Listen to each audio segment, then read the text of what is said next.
This podcast features adult content not suitable for listeners under the age of 18. You have been warned. Welcome to this episode of Back to the Story, where friends come together to play Dungeons and Dragons. I'll be your DM, Klouse. Let's get started. If there's anybody in our friends group that you can tell me. I don't think the stars would shine so bright if just one of you were not here. I mean, I'm probably in the library or at home. You have my sword. You're the only person who makes me want to be better than I am. And my axe. I wasn't strong enough or fast enough or, I don't know, clever enough. I didn't have it in me to stop what happened. And the entire time you're speaking, he's jotting down in his book, kind of mindlessly, not making eye contact, more just looking at his notes.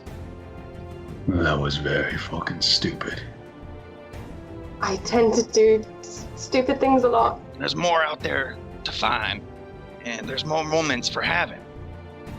I'll find a way to be stronger next time. Interesting.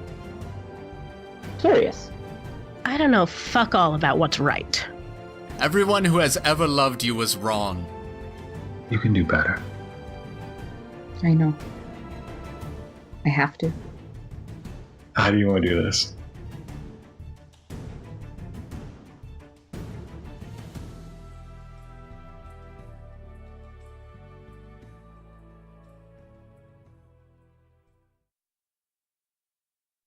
Alright, so last time, lying in wait in the Knock Mountain Range in Severwind. Previously, as the group has been making their way through the untamed wilds of Severwind and into the Knock Mountain Range, Fort Ustax has finally come into view. After pushing into a cavern, the group began to set up camp, as Meli was escorted for her to set up 2 alarm spells further into the cavern. The group rested with little interference or sound beyond the echoing of dripping water. Kalvyn and Ellory heard and investigated the scraping noise, but found nothing as they investigated further. The next day, the group moved forward into the caverns, finding the corpse of the dwarf Wink found before, as well as a strange, small shrine. As the group investigated, Kalvyn and Ball were watching for ambushes and heard something. The group paused, but as Ball withdrew his sword, the orcs descended. They were lankier and hooded, but faster than the previous orcs, with one older orc using just bone darts in hand-to-hand combat. But with weapon, arcane, and divine spells, the orcs were brought down, with one being captured before they could escape. The group is just gathered around this new prisoner in the dark cavern of dripping water, and now running blood. The shrine is against the wall nearby, and the dwarf corpse lies at your feet, as this orc is forced to the center. The orc looks up at you, lanky and long, with a face covered with black tattoos matching its solid black tusk. The orc smiles with his bloodshot yellow eyes as the group, unafraid. What would you like to do? So I'll be honest, I took like half my hit points worth of damage in that kick to the leg. So I'm going to limp over to a corner and start taking my short rest and patching myself up. So I am going to immediately turn around and point at Kalvyn. I didn't do it. Wait. Hold on a sec. And I'm going to say, you need to stay the fuck back from this one. None of that feather bullshit this time. You hear me? And then I turn back around towards our captive. And I'd like to make an insight check just to kind of get a sense of his general attitude towards us. Sure, yeah, make an insight check. And with the hood off, you can now see it's actually a female. You couldn't really tell before, but yeah. And her hair is almost cut all the way around the side with kind of a ponytail coming off the top. It kind of flows backwards. Well, that's not great. That's an 11. She's kind of hard to read, and the reason being that she doesn't look afraid, which is throwing you off a bit as you're looking at her. She's clearly outnumbered, outgunned, surrounded, but she doesn't appear to be afraid. So, in Orcish, I say to her, "What's your name?" She responds in Orcish, "I am the new Shulkai. You can call me that. Could you say that one more time? Well, I'm the new Shulkan. You can call me that. And as she says the word Shulkan, she kind of glances over at the sundered body of the hand-to-hand combat fighting older orc. How many of you are there down here? She kind of gestures to the bodies on the floor. As far as us, this many, but only one now. So it seems to me that you're in a bit of a difficult spot right now. Yeah, you sussed that one out. I need to live. What do you want? First, are you affiliated at all with Stronghold Ustax? You're standing in it. Standing in it? Yes. On the Shulkan, we're the brothers and sisters of the primary war camp. Just come in the back door. How many exits are there out of this place? Well, there's the one you came in from. And then there's the connection to the fort. There's deeper, but no one goes down there, or at least none return. They don't like us too much up there, but we have our uses. Just as Cotteron's brother had his uses. Do I recognize what she's referring to when she says Cotteron's brother? You can make a religion check. I'll say anyone that has religion can make a religion check. This is pretty obscure knowledge. Can you understand this, though? I'm relaying everything that she says to the rest of the group. Okay. Yeah, we can assume that either Ellory or Kalvyn is kind of doing so.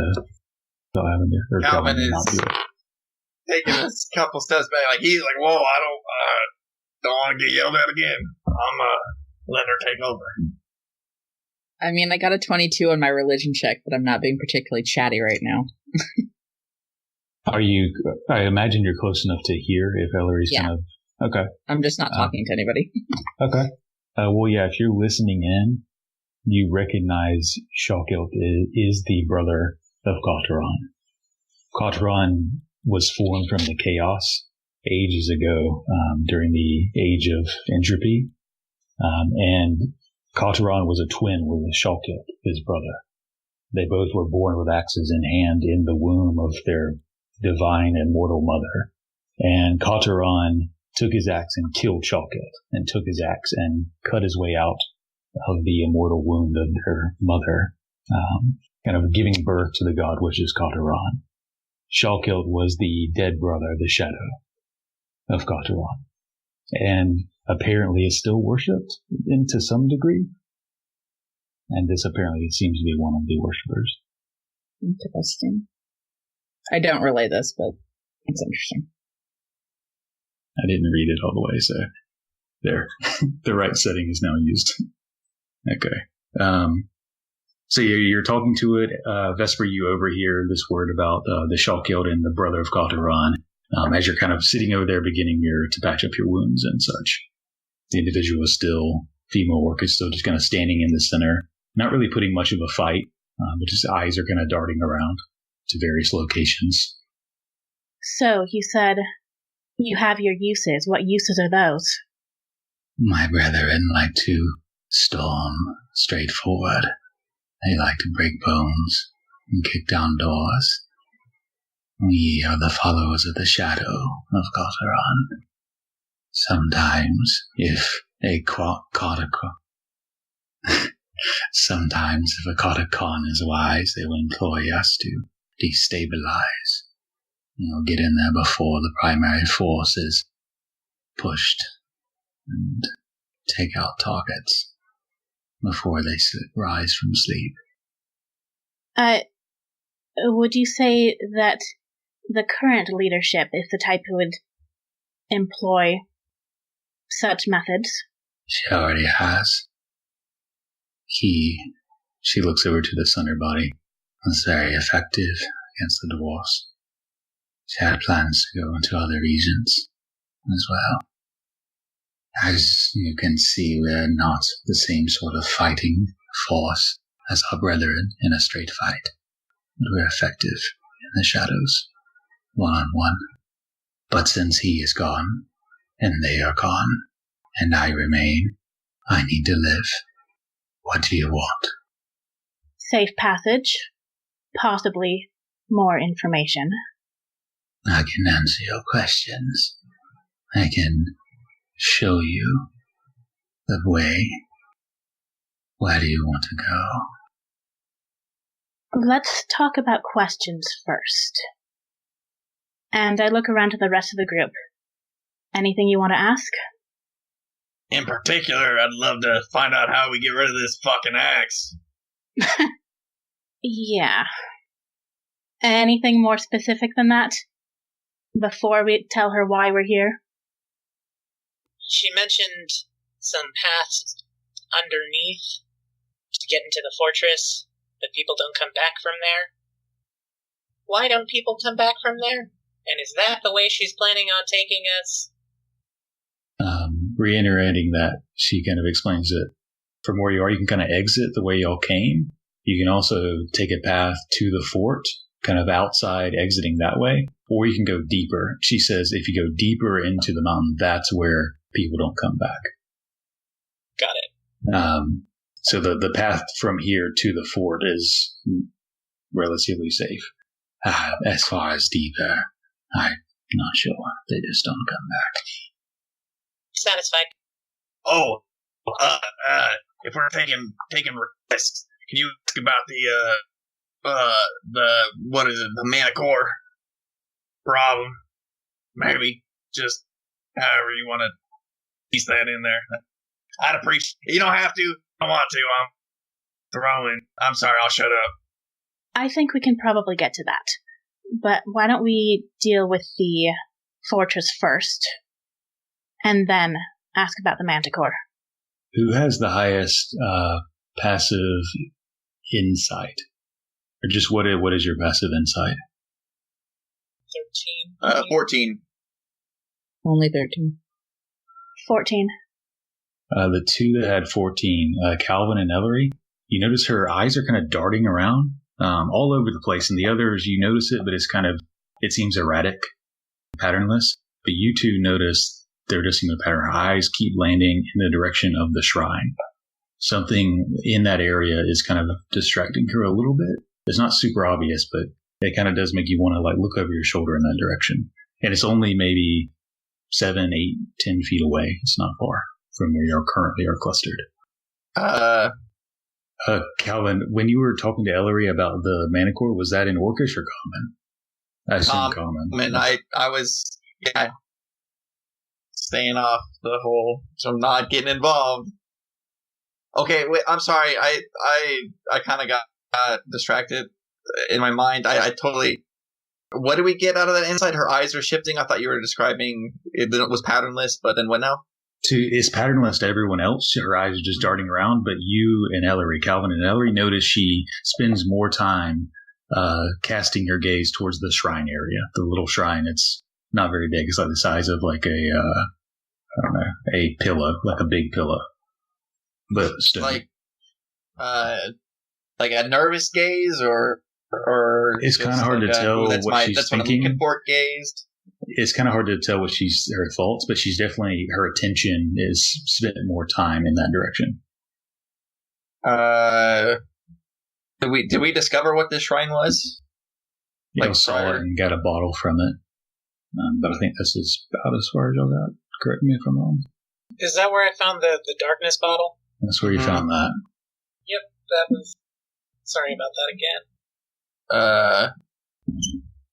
Well, I'll encourage Ellory to ask about that, as she might have noticed.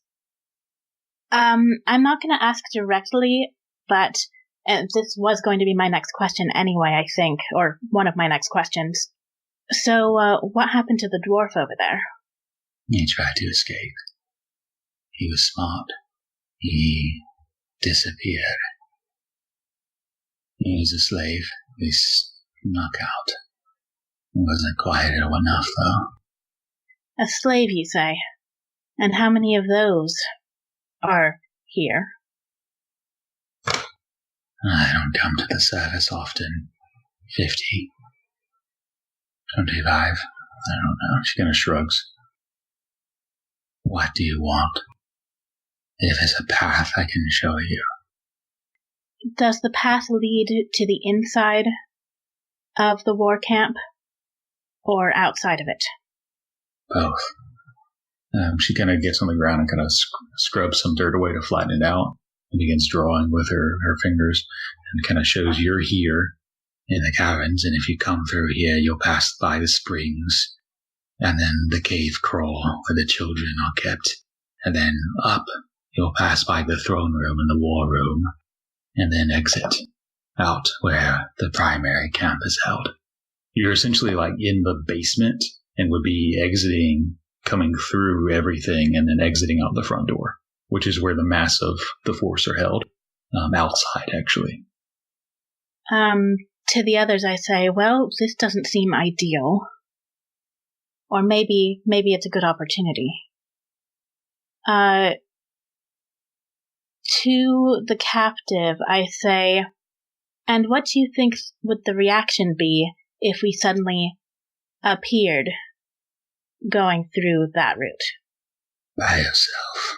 Not good. Why are you here in the first place? We're here to deliver a message of sorts.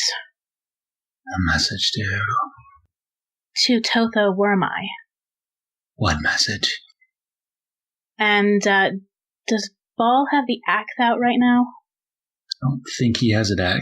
I think he's been using his sword, but the axe is on his back, clearly visible.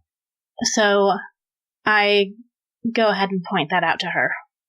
She kind of squints and gets up and kind of cautiously moves closer to get a better look at it, but kind of glances around to y'all to see if you are just going to immediately attack her if she moves closer. Seeing no reaction, she takes another step, and then another, and kind of gets close enough, if she isn't assaulted, to kind of look over the axe. Well, she's not going to like this, though I can see why she might be curious about it. She is a curious Gartacon, more so than the past ones. This might buy you an audience. How she'll respond, I don't know. Do you know what her connection is, if any, to a man who calls himself King Called? I don't know what that is. I know she despises her father. Her father, they say, was a giant, or a half-giant. She despises that part. That goes back a long time here. She kind of looks up around, almost gestures to the entire area. If you were to take a guess, do you think she would be more likely to accept this axe and keep it, or send it back? She might try to destroy it. Oh, she's unpredictable. I think that is part of why she's been so effective with the dwarves. She's smart. Smarter than any leader we've had before. Makes her dangerous. Hey, I know you kind of told me to back out or anything, but listen, I don't really care what she does with the axe. I just want to make sure we can get it to her, all safely and stuff. She can throw it at the moon for all I care. That's what I'm more interested in, just getting there. How would she how would an emissary get to within the halls? Like if they wanted to talk about shop or whatever, that's probably what we should take it, right? Are you saying this in Orcish or Common? Common. I'm not that ballsy. So I look at Kalvyn and I nod and I say, all right, good point. Why don't you ask her that yourself? I would, except, my arm, I was gonna have Vesper look at my arm. It's been really, I cut myself earlier and I was just, it's bleeding. I was just gonna have that looked at. Are you guys actually fucking serious right now? I'm taking a walk. I don't think anybody's fucking Wink. Okay, so Wink, you take a walk, you walk off? Yep. Which direction do you go? Do you, go towards the exit y'all came in, or kind of deeper in? I'm gonna, follow a random path, just a little bit, not too far. Okay. Make a survival or investigation check. Investigation. That is a 12. Okay. So you kind of travel walking off in a random direction, moving through these caverns. You can tell with the 12, you can notice there are some paths are more traveled than the others. You can see, and you can basically choose to take whichever one you want, the less or more traveled path. Go with less. Less, okay. You notice in general, the less traveled paths are generally going deeper down. They're inclined down. Sometimes there's cracks. Where you kind of squeeze through, and they're generally deeper. Every now and then you'll notice trickles of water. They're just kind of flowing on little cracks where the wall and the floor kind of meet. But otherwise, it's quiet. Okay, I won't go further than 100 or so feet. Okay, so within yelling distance. Calm myself, say a little prayer. Okay. So as Wink walks off, the rest of y'all are kind of still surrounded by this prisoner. So I just say, you're right, Kalvyn, we should get to the point. And I ask her how she thinks the Katacon would respond to emissaries bearing this type of gift. Like I said, she's unpredictable. I could show you the path. I think I could get you there without too much interference from the other orcs in the springs and in the cave. As for how she responds, I'm not sure. But I can get you there. That's going to have to be enough. That is all I can offer.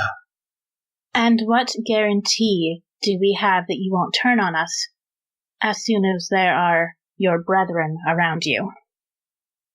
As I'm the only one left of my kind, I need to survive. If some of them die along the way, well, they'll repopulate.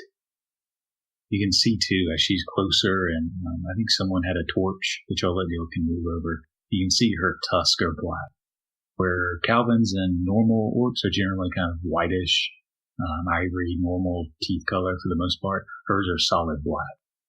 I can show you the path. It's not far. Well, I think I look around at everyone else, and in common, I ask, what do you say? Actually, you know what? I'm going to go ahead and make an insight check to see if I believe her. Yeah, that's fine. Go ahead. Oh, that's pretty good. That's actually really good. That's 22. Reading her expressions, she seems almost shockingly cold about the deaths of her brethren. She doesn't really seem to care too much about what her supposed brethren. She seems to care a lot more about the people that were around her here and about what she's doing here. There seems to be a connection between Shawkilt and these people and the rest of the primary orc force, but they're almost loosely associated, distant. She seems to be telling the truth. Well, I think she's on the level. This seems like the best opportunity we'll have. I guess we should take it then. A chance is better than having no clue at all, so... Have you made your decision? I have things to prepare.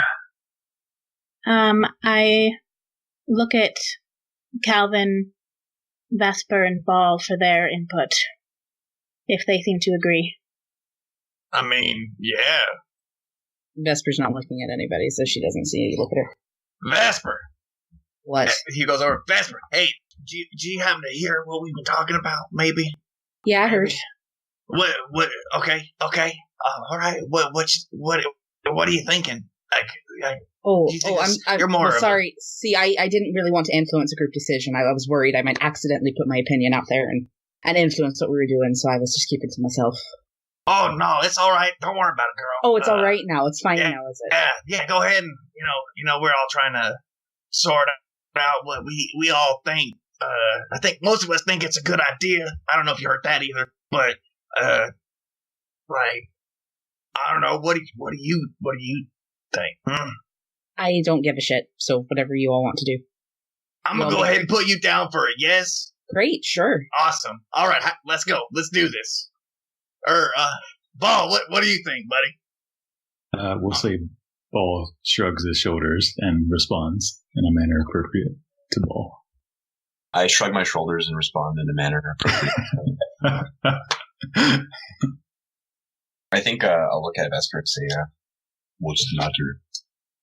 You know, there's a lot, and I don't really think right now is the time to unpack all of this, so... Okay. Let's finish our job, and if you want to have a conversation with me later, we can have a conversation later. What do you think we should do?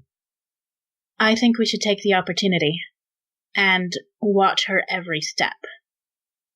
I think that we should take this chance as well, because either we're going in with somebody that they know, and are at least loosely affiliated with, or we're going in by ourselves, which is infinitely worse. Then I am ready. I do think we need to take a bit of a rest first. I don't know about the rest of you, but I got hit pretty hard. We can probably do that, yeah. We've got a little bit of time, I think. We should probably let her know that we're planning to rest for a few minutes before we head out, then. So, I tell her, we're going to take a little bit of time, and then we're going to take you up on your offer. If you don't mind, I can start preparing and let you get to it. And she begins to, try to walk towards the body of the older orc, the sundered one. She's kind of judging to see if you're immediately going to kill her. One moment. What kind of preparations are you talking about? Oh, well, he's no longer the shotgun. It must be me. She kind of gestures over towards the shrine, and on the shrine there's kind of a bowl of black bones. I must remove those and prepare the new ones. As she gestures over to the sundered body. I'll need a knife, but you can take my bow and my sword. Yes, I'm going to go ahead and take her bow and her sword. Okay, I think you already took away her weapons. That's right. But she's just... And she's all right. And she begins to move towards the body. Just kind of judging it. One last question before we set things aside for now. What is it? Do you know anything about a white manticore? I do. Can I get started, please? I can talk while I cut. All right. Okay. She gets a knife from some of the weapons y'all took from her, picks it up, drags the body over to the shrine, begins and kind of cutting into the flesh, and begins you're breaking a bone. She starts to move and perform some weird procedure on the body. As this is happening, as you're preparing to ask further about this white manticore, jumping over to Wink, as you're kind of moving further and kind of finding a quiet place, you do notice there's a little nook off to the side where you just notice with that check a little bit of cloth. It's only maybe 50 feet further. There's a little bit of dark brown old cloth that's almost shower curtain style covering a little nook of some sort. I will very quietly move towards it. Okay, you can make a stealth check. At advantage, this is rocky terrain. The 17. Okay. So you get down, moving quietly, shuffling closer to it. As you do get closer, you can kind of see around the cracks. The cloth doesn't cover the entirety of the little nook. But you do notice that it's not a large area. It's pretty small. It's only maybe 8 feet deep, maybe 6 feet wide. This little kind of carve out in the stone. You can see there's cloth on the ground where it looks like a cot of some sort has been made. But that's all you can kind of see without moving further inside or moving the block. I'll move. I want to pick up a pebble and throw it in first. Okay. Response. Okay.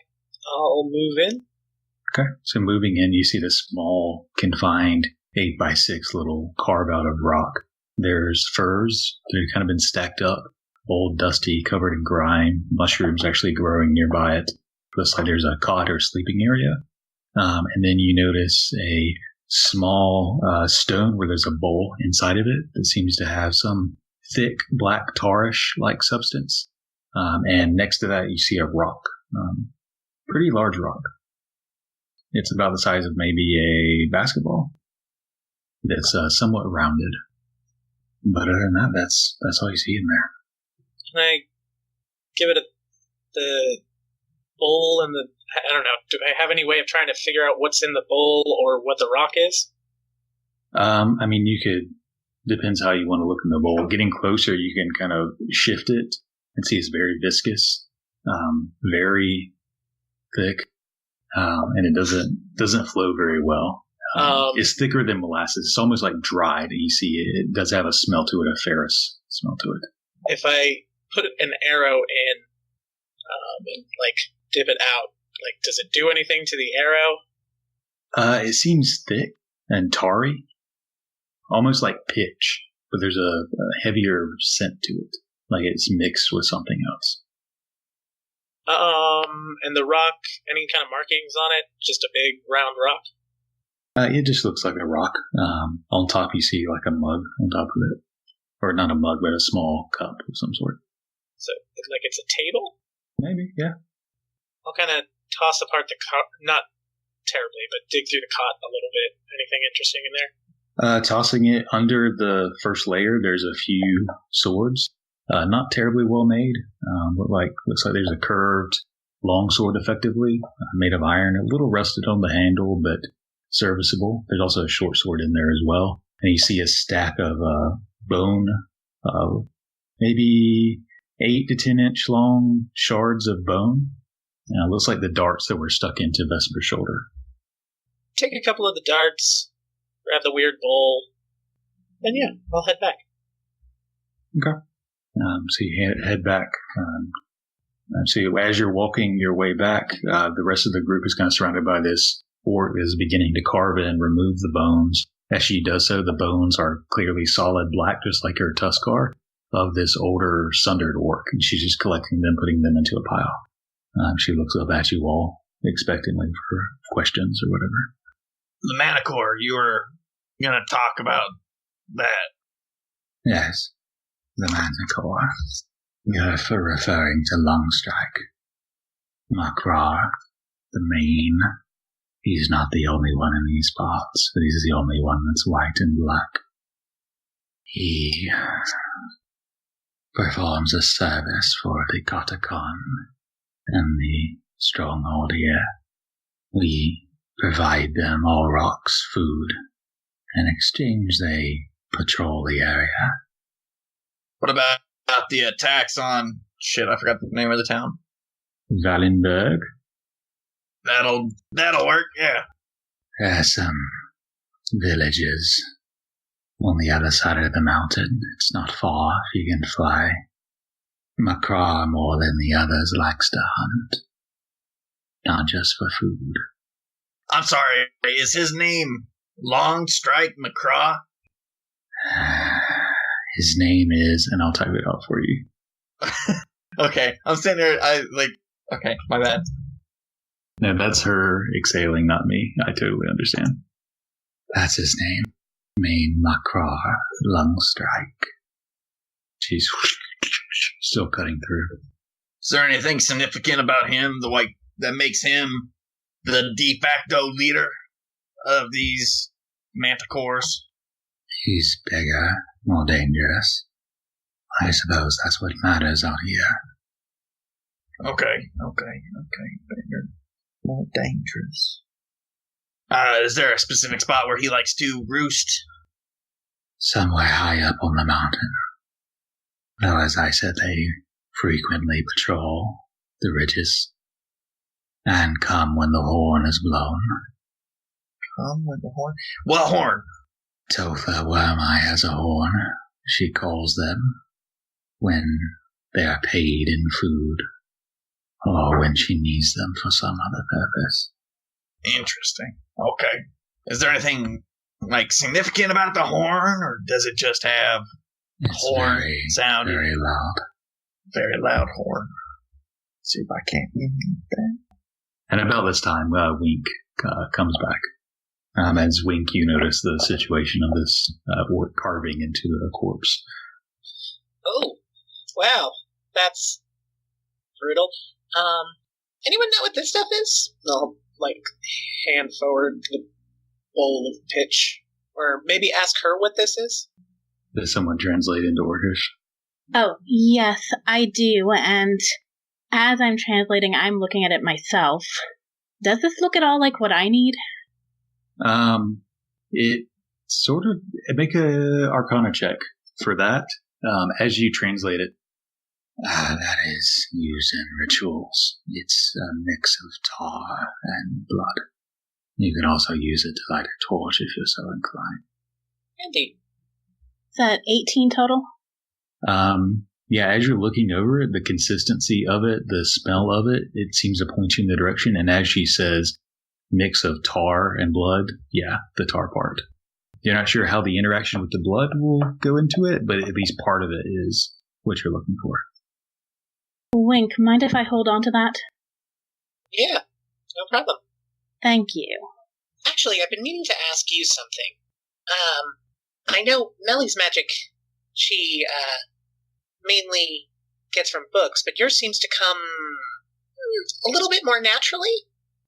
I assume it comes naturally from what I've learned so far. I was actually just hoping to take a few notes on what that's like. We can do it while we're resting here. It'll be fine.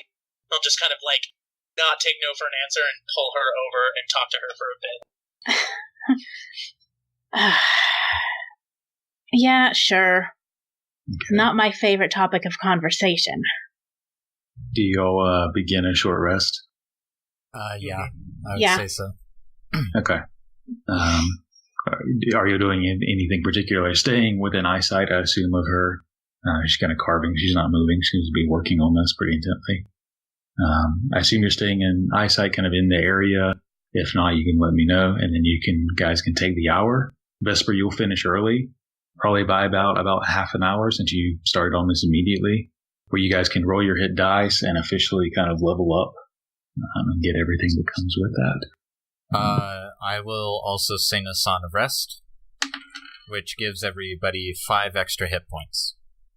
Nice. Extra or temporary? If you spend hit dice, you get an extra 5. So who's all spending hit dice? Me. Okay, Ellory. I already did me. So, anyone else? Klouse, do you still have that map? I know that I had my health recorded on that map. I'm not sure.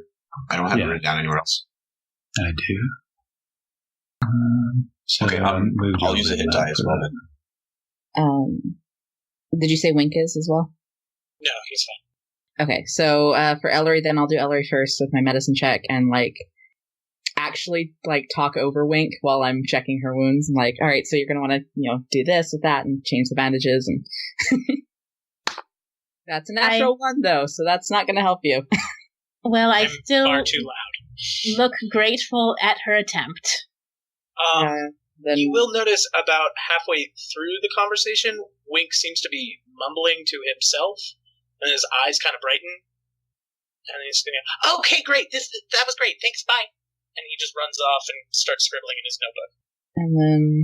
Okay. Ball, I do actually succeed for the first time this rest, so you can take your full hit die. Thank you. Have the dispatched, have they been looted? I think y'all went over... Yeah, I think y'all went over them, and they mostly just have weapons.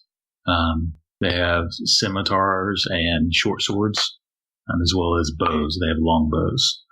A few of them have daggers, and there's the darts. But other than that, it's basically just armor, leather armor, or no armor, and those weapons. They don't have a whole lot on them. And then as I'm healing Ball, I'll just kind of quietly say in Giant, it's not really your fault why I'm mad. So... don't worry about me. It's just at that moment. Oh, sorry. I was gonna say the camera pans over to Kalvyn, and he just kind of looks over. Hey guys. Yeah, when you say "don't worry about me," you just see Ball's eyes kind of furrow. He doesn't say anything though. It's just a lot going on right now, and if I start talking about it, I don't know. Well, I'm not good at choosing my words when I'm emotional, and I don't want anyone else feeling like I feel right now, so I'm kind of just pat or I bandage him up and go back to my corner. So as you are kind of taking this short rest and it begins to come to an end, who has the highest passive perception? I think I might with a 14. I did have one or two more things that I wanted to address during the short rest. Yeah, do that first. One, I was hoping Meli, Katie isn't here yet, but I was hoping Meli could take some time to identify that scarf. Yep, she can identify that. There's a few other things that you haven't identified. I also wanted to take a closer look at the dwarf's cloak, since I found the enchantment on the scarf. Looking at the cloak, the scarf had the faint runes upon it. The cloak doesn't. It's not a fancy cloak, but it's not a common cloak either. It's kind of like a middle class cloak. It's fairly well made. But it's nice. That sage green color. It would be long on a dwarf, but for a medium sized creature of typical height, it would probably be about normal sized. Though the dwarf was pretty broad shouldered, so it'd be a little big, but it would probably fit most of you fairly well, to some degree, except for Ball or Wink. And then while I'm looking at the cloak, I'm not going to take it, but I'm going to take a few minutes to kind of arrange the dwarf's body so that he looks at rest. And I'm going to pour out a mouthful of the alcohol next to him. Okay. As you pour it out and it kind of falls onto the floor, you can kind of smell this very nice aroma as you uncork it. It smells like it's a pretty high quality liquor as you pour a little bit out for him. Out of curiosity, is this a brand, I guess, that I would recognize? Off the top of your head, you don't recognize this brand. It's dwarvish. Let's see, I'm trying to think. Did you spend much time with Philosopher Mobius? I mean, I know Meli did, but Meli kind of squints at it because of the dwarvish, but can't really place that she definitely saw it with Philosopher Mobius. But she might have seen it. But she does identify the scarf, and her eyes get really big, and she's like, I'm keeping this. And she kind of wraps it around her neck. You see, as she does so, she finds these two threads, one on each end, and she pulls it, and as she does, this thick wool scarf, as she pulls and extends the thread, the thick wool becomes almost thin silk of this light teal color. And as she pulls it in the other direction on the other side, it goes back to that deep sage wool scarf.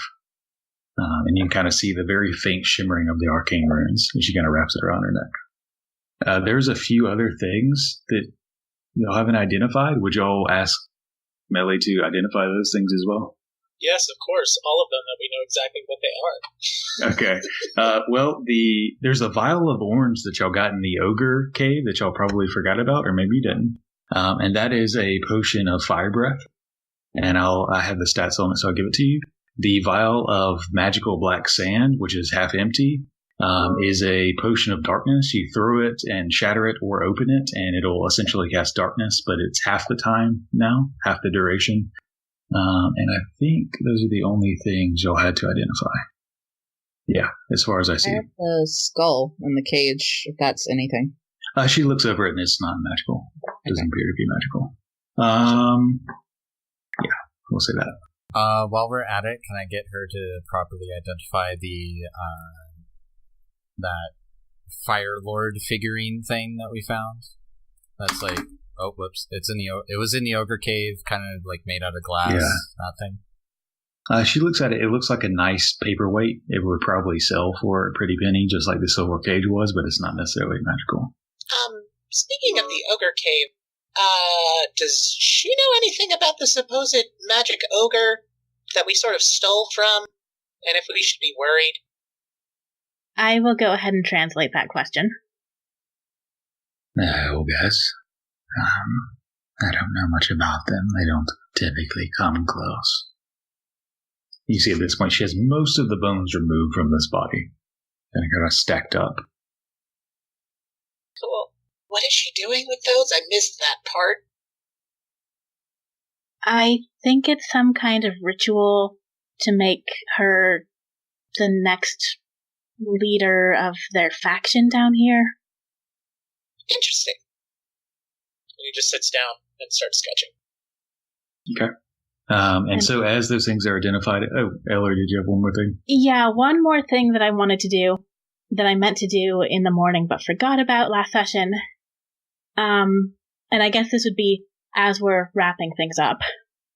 I want to go over to Ball and ask, can I borrow your holy symbol for a minute? Why do you want it? Well, you're supposed to have things like that, use things like that when you pray, right? That is what Vesper taught me. She seems to know her shit about it, so... And I'll take my holy symbol out and hand it to you. Thanks. So I hold it and I kind of stare at it for a minute, trying to figure out what I'm doing. And... Vesper says you hold it. Close your eyes and say what you want to say. Thanks. I'll try that. And I'm not going to say anything out loud, but I think I'm going to mouth the words. And what I pray is, so, Ayin, I'm not sure where we stand right now, you and me, but I'm pretty sure we care about some of the same people. So, I'm just going to say, I will look out for Ball and Vesper as best I can on my side, and I hope you're doing the same on your end. I guess that's it. And then I open my eyes and I hand the holy symbol back to Ball. I'll take it back and tuck it back under my armor. Then I look up at him and kind of give him a little nod. I'll do the same. All right, and so you're taking the short rest. I don't think, Meli, you got damaged. You've just been identifying things, chilling out. After y'all interrogated the orc, and she's kind of finishing her ritual, you see her takes the bowl of the other bones, and she goes and finds some materials and sets it on fire and burns it into ash as she's breaking some of the other bones, particularly the skull and a few of the other ones. She then takes the ash of the burnt bowl and smears it over her face and running down her neck. After that, she kind of sloughs off the rest of it and puts some of those broken bones of the sundered old orc that y'all killed and puts it into the bowl and replaces it back on the shrine, the small shrine. As all this is happening and you are talking to each other, identifying things, resting up, who has the highest passive perception? I have 14. So do I. Both of y'all just roll a d20. 16. No, that one. Okay. So Ellory, you notice that she's doing all this and you're kind of resting and y'all been watching her. You can kind of realizing she isn't really trying to do anything, and it kind of puts you at a little bit of ease that you're still watching. Ellory noticed she keeps glancing. At some point, she kind of moves over, hunching over the shrine, and you hear kind of a scraping as she begins to move something. I'll say, Ellory, you notice it first, and then Kalvyn, you notice, as you'll both notice her move a rock for a second, and then replace it. That's right next to the shrine. After she kind of finishes her ritual. What was that? You, there, the one, yeah, you. You gonna answer his question? Finishing my ritual. Well, please do enlighten me on what that part of the ritual was. I'm just finalizing the transfer. Insight. Okay, roll an insight. Same. That's a lot better. It's gonna be a dirty 20. 22 for me. She's been so transparent this entire time, and she's not answering your question. She's saying really vague comments. She's hiding something. And y'all are all kind of right there as they're kind of inciting and talking to her as well. And y'all got to pick up on something's wrong. All right, she's hiding something. I'll let you take over, Ellory. You do whatever you need to do, but I would advise a pat down of sorts. Why don't you handle that part? I'll take a look at this rock. Okay, I'll pat her down. Okay, fine. She kind of gets up, moves towards you, puts her hands up, stepping away from the shrine in the rock. Ellory, you go to the rock, and you're all kind of right there at it, within 5 to 10 feet. And as you shift the rock, and you see there's a hole dug underneath the rock. The rock is sizable, but not a boulder sized. It's heavy, but you can easily kind of move it. And how large is the hole underneath it? It's maybe 6 to 8 inches and maybe a foot deep. Can I see anything inside it? Yeah, looking inside, you see there are several vials inside, and something wrapped up in cloth or canvas of some sort. It's elongated. As you kind of dig these things out, begin placing them out, you find 6 vials of liquid, varying colors. That are 3 of them that are lighter, almost clear, and then there's 3 that are dark, that are this dark greenish black, and there's this elongated. It seems like it was almost dug into the dirt, and it's maybe a few feet long actually. As you pull it out, wrapped in cloth and with dirt kind of on the end of it where it was shoved into the ground. And you said it was wrapped in canvas or something? Yeah, some sort of dirty canvas or cloth. So I hold that up. I don't unwrap it yet, but I hold it up and I say, "Is this part of your ritual?" Now you found some of our items not related to the ritual. We tried to destroy it. Why? She kind of sneers at the thought of it. Disgusting. Down here, we don't like things like that. So bright. I'm gonna go ahead and unwrap it then. Okay. Yeah, so you unwrap it. It was wrapped multiple times, kind of layers around there. And as you do unwrap it, you see there's this piece of a weapon. You see this shard of maybe a spear has about a 1 inch, 1.5 inch diameter of this brass metal that has been split and shattered, shortening it significantly. It's almost half the size of what a spear should be. The tip of the spear and the shaft of brass is that brass color reflecting light of a nearby dancing flame, which isn't there. You see along the length of the spear where the metal has been split, the cracks are gently glowing a very dim golden orange color. And do you place your hand upon it? Yeah. It's warm to the touch. You can almost feel it through the cloth, but as you kind of place your hand on it, it's warm. Actually very warm. Not enough to scald your hand, but it's significantly warm to the touch. So, if this is something you don't like, would it be a problem if we take it off your hands for you? Well, I have no choice, do I? Take it. Just let me live so I can continue my work. Take the vials too. What are the vials? The 3 of them are basic poisons. They're not incredibly effective, but there's something. The others will keep you alive. You might need those. And which is which? I'm sure you can figure that one out. I show them to Vesper. Okie dokie. What do I roll? You're looking at the potions? Yeah, so herbalism, I guess. Yeah. Do you have alchemy? I don't. You can try herbalism. Herbalism's typically more for like ointments and salves. Yeah. Medicated bandages. That is an 11. I mean, 3 of them are dark greenish black and look disgusting and dangerous, and the other 3 are kind of light and silvery in color. You can guess which one's good and bad, but you're mostly guessing, but it looks pretty obvious. So which one did she take? There's 3 and 3? Yeah, there's 3 and 3. Maybe one of each.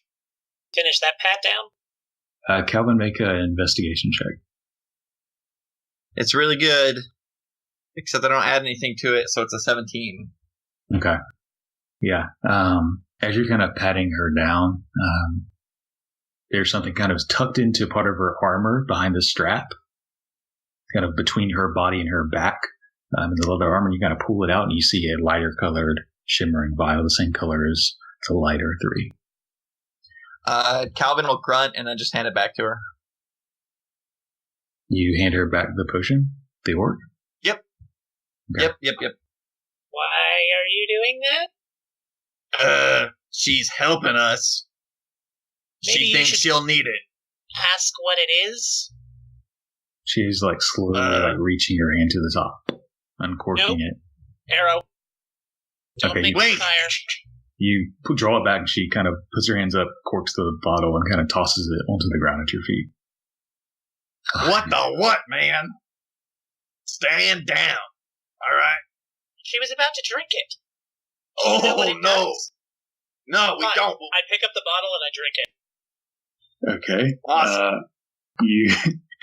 You die immediately. No, you regain 2d4 plus 2 hit points. Oh. That's different than they normally look. I thought she was going to go invisible. Sorry. I'm just not great with the bottles these days. I should just stay away from. Yeah. I will give her the one I have. No, The potion of healing. I'll take care of her. And I can patch her up. She deserves to have. She deserves to have one. I'm not arguing now. I'm arguing against letting her drink Not something. talking to you, that Wayne. she Chill out, took right? I get you. and hid I got from you. us. Hey, buddy. Sure, yeah, and I found it, and we got the rest, and she's got one. I think we can afford. Like, we got it. I got you. It's Yep. just all Not arguing. awesome. We're a team now. I think we can afford to show a little bit of good faith. So unless whoever has the 3 silver vials gives her another one, he's gonna give her his potion of healing. I was showing them to Vesper, but I think I would just have showed her one of each. I'm going to go ahead and hand over one of them. She very cautiously takes it, at this point, glancing at Wink a lot, and just kind of very slowly making sure he isn't notching an arrow and ending it. I'm not. Well, very carefully. Just make it known what you're doing, and I won't have a problem. I translate that. Fine. I want this for just in case. She kind of stuffs it under her armor again. My ritual is complete, And her face is still covered in this black ash. Are you ready to set out? Who wants each of these vials? I could probably use one. I don't have one, so. And who wants the second? I pass one of them to Amsen. Does anyone else not have one? Thank you kindly. As you're distributing the potions and poisons, she's kind of getting up and beginning to take the knife she used to cut it and like place it back on her, but she's like clearly like waving it at you and showing you what she's doing, making sure it's okay before she does it. Are you ready? I have to deal with these other bodies as well. I can take you further now. I'm going to go ahead and pass the poisons to Wink. And the other healing potion, if nobody's going to claim it, I'm going to give it to Meli. Those potions are 2d4 plus 2, and the poisons I put in there, it's an action to apply, and the poison will stay on there for an hour. Otherwise, after that, it'll kind of drip off and evaporate off. And it's just a con save DC 12, pretty low, to do 1d6 extra poison damage. And how many arrows can I get for poison? Just one. These are pretty small vials. Okay. The potion vials are a little better. These are pretty small poison vials. So do you all kind of get up and get ready to follow her? I'm ready. Ditto. Okay. So as y'all kind of gather your stuff and she kind of starts to move ahead, as she's passing by, she passes by the stack of weapons that you took off of her and some of the other weapons y'all gathered, and she kind of points, "Can I have a bow, just in case?" Would look a little odd if she was unarmed as she escorts us. Nobody else gonna say anything. I'm gonna go say, yeah, go ahead.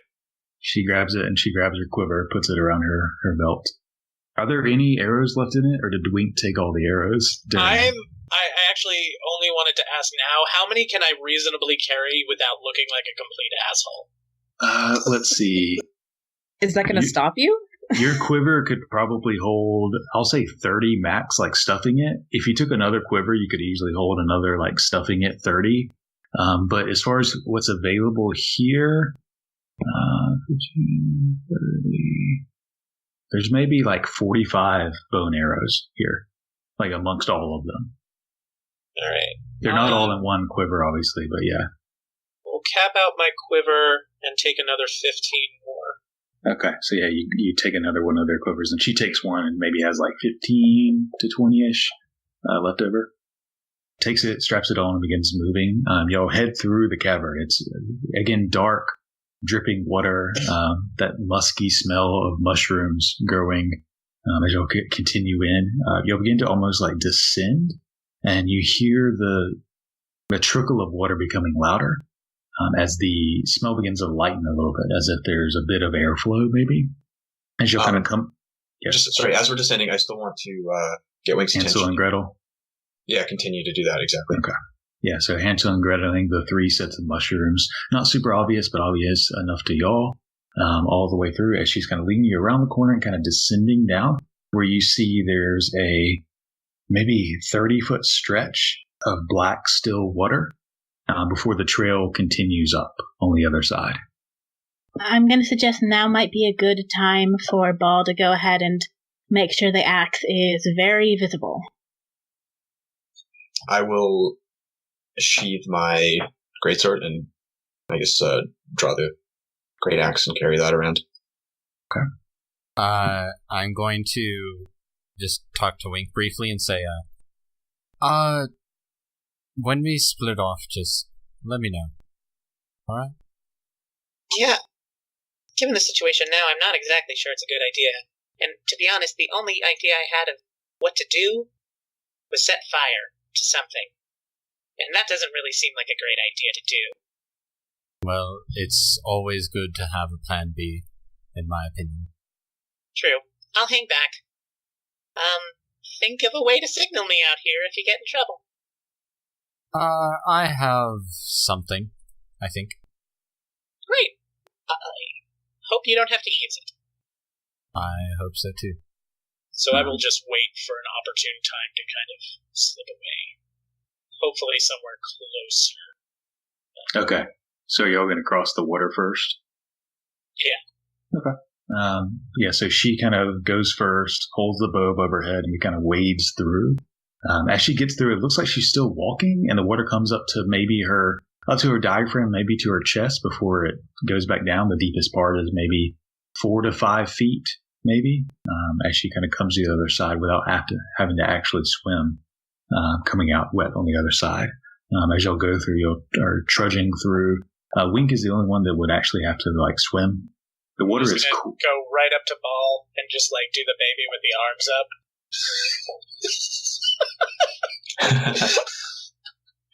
Yeah, I'll help him up. Okay, so Ball, you lift him, carrying him across, and Ball, with Ball carrying you, you're nowhere near the water. You're fine. Carries you across the water. The rest of you are submerged to some extent, about 5 feet up into this very cold water. There's a smell to it. It's a weird, like, smell as if it's covered in dust, like it's just been sitting for forever. But you'll come out the other side. It kind of drips down. Ellory, give me a charisma roll, just a straight charisma check.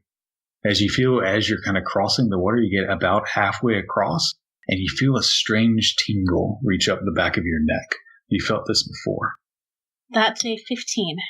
It feels like a surge of energy, of magic, that's pushing forward. And you feel it almost about to consume you, but then it releases. This is different from in the past where you forced your will against something. This almost let up on purpose. And as soon as it lets out and you kind of breathe a sigh of release, it's back. And it crawls up it, but stops. It just kind of maintains your attention. And you feel sort of the intense presence of something, of pretty intense magical force in your vicinity. What the fuck is this place? It looks like a cave. There's something here. Some kind of magic. Where? I don't know. In Orcish, I say to our new friend basically what I just said to everybody else. And she's kind of dripping on the other side, kind of looking back at you, kind of confused, seeing the expression on your face. I don't know. There are things deeper than I don't know. Ball wants to use one of his divine senses to see if there's something in the area that might be, I guess, triggering the sensation. Okay. Forcing your presence out, you don't immediately detect any sort of entity, any sort of living entity. I don't feel anything, Ellory. There's something. I want to keep paying attention to this feeling and see if it lets up when I get to the other side of the water, or if it stays. It gets weaker as you move away from the water. Something about the water. And as you do, get further away, before it weakens, it almost sharpens. It goes from a kind of a tingly sensation to sharp, almost pain as you move away from it. But then it lets up as if you're too far from it. Can I see anything in the water? You can make a perception check. It's pretty dirty water. Are y'all using a torch? What's your perception? That's 15 total. 15. Looking around, I mean, the water is dark. It's very dark, unclear water. You can only see maybe 6 inches to a foot into it. So you can't even see the bottom of it, as the ripples kind of lap up to the sides from y'all moving through it. The rest of the group at this point is on the other side. I don't know what this is, but it feels weird. Let's keep going. I mean, do we have any way to detect magic? Well, I can tell you that there is magic here of some sort. I don't know if Meli has it or not. I don't think her sheet is updated. Hold on. We may never know. Onward! Yeah, let's keep going. Okay. So leaving that behind, pushing forward, you continue to move up on the ramp on the other side. And it kind of curves around and it gets almost tighter than it has been. It's maybe 8 to 10 feet wide. And you notice on your left side now, it's no longer cave. It's big stone blocks, about the size of like a car would be. These very big stone gray blocks, clearly worked to some degree. As she leads you up, you see she kind of shifts and disappears. As those who are just behind her kind of follow her, there's a crack to the left, and you kind of squeeze through. And as you squeeze through this crack, you enter into a hall. It's maybe 30 feet wide and maybe 80 feet tall. It is massive. You look to the left, and you see it continues into blackness in a straight, almost slightly descending line. Even wink, it goes past your vision. You can't see the end of the hall. You look to your right, and you see maybe 30 feet ahead, there's stairs. But these stairs are enormous. Each individual step is maybe 3 foot tall, each one. And the stairs go up into blackness. Wink, you can see you're the only one with the vision long enough to see that the stairs do come to an end, maybe 60 foot up. Ball will whisper. Looks like it's made for giants. That's uncommon. Never mind. She turns, begins to head towards the stairs, and kind of looks back at y'all to see if you are still following her. Okay. How much further from here? Not far. And you have only traveled maybe 15 minutes at this point. But y'all follow her up these stairs, climbing them.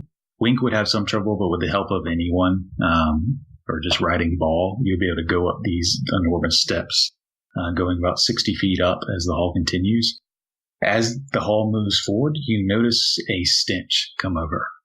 And as you move down this hall, you notice a huge break in the wall to your left. And as you look down into it, you see the kind of brown dirt of a cave take over. You see in the distance a pool of bubbling liquid. And this area is actually lit up by torches periodically. You see a few individuals moving around.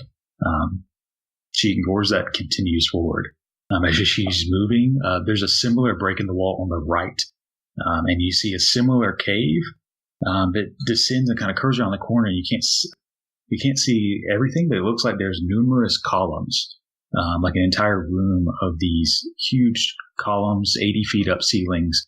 And you see little individuals, these orcish children fighting. You can see one tackle another, grab a rock, and just it's maybe 10, 11 years old orc just smashing another child's face in with a rock as she continues forward. You guys following behind her. At this point, you start to see torches lighting up an area. This area is stone. Again, the ceilings are all massive. The hallways are enormous, and you see torches lit up. You can start to see orcs now, and they're paying more attention as two of them kind of turn and look towards you. As okay, before we get past the room with the orc children, I want to hang back.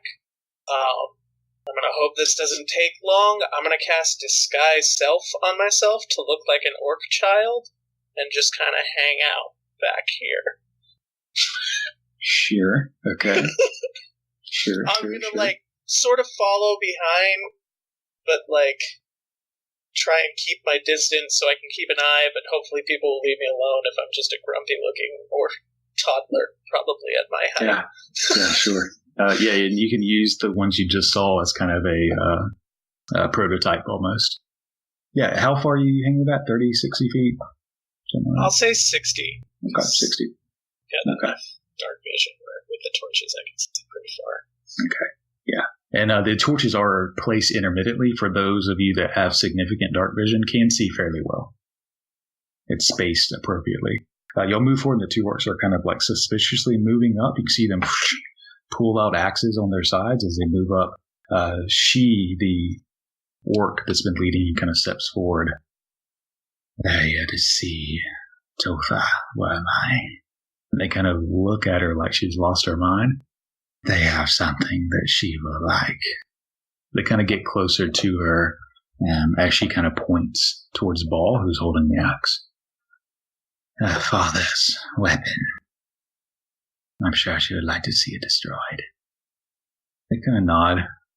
You can follow. And they kind of nod and kind of wait for y'all to pass as she continues to lead forward as the two curl around towards the back of you. To where they're behind you. As she begins to move forward and they begin to curl around, one of them says, "She's not in the war room. She's outside. Feeding the patrols." She kind of nods. As you'll follow further, you come up forward and there's a central room. There's doors, grand doors, maybe 30 feet high. Blown wide open, you see a large table with maps thrown on it. Beyond that, there's a throne in this well-lit room. This throne is massive, huge, a giant's throne. And sitting on top of the throne is a chair, a very fancy chair. There's no one currently in it. And the room there's two orcs in there, but it's mostly empty. One of them joins in. As she leads you around this building, or around this room inside, and curling around, as you curl around, you start to see light. You move beyond, and there are barricades. There's spiked, sharpened sticks that almost make you zigzag back and forth to pass through this area. On your left and right, you see murder holes where you would have to run, snake your way back and forth while arrows are throwing at you if you tried to penetrate this place. Y'all move outwards, and at this point, there's a few orcs kind of following. As she kind of squints her eyes at this light, and y'all we're starting to get used to the darkness as well. As you begin to see the silhouette of white light, as you see the exit into the outside. As you kind of step out, there's that bright sheen of light that almost blinds you when you first see it, and your eyes start to adjust. And as they do, you see a courtyard of stone walls 40 feet high, the same huge, massive stones. You see to your right, you see 2 targets. There's arrows in them, and on the other side, you see orcs. They're firing arrows, practicing. To the left, you see wooden dummies, training dummies for weapons. People are practicing their weapons. And in the center, you see a bonfire. You see beyond that, you see another bonfire on the outside of this courtyard. The courtyard's maybe 190 feet by 75 feet. And outside of it, you see a bonfire. It is currently daytime, as you see a massive sprawl of tents and moving orcs. It's like a small village or a small city with the numbers of them. And they're all just kind of moving around as you'll move into this courtyard. She kind of hangs back a little bit, the one that's been leading you, and kind of looks over. There she is. She points over, and as you kind of look over, you see a female orc clad in light, almost silvery white scaled armor. She's tall, maybe 6'8", broad-shouldered.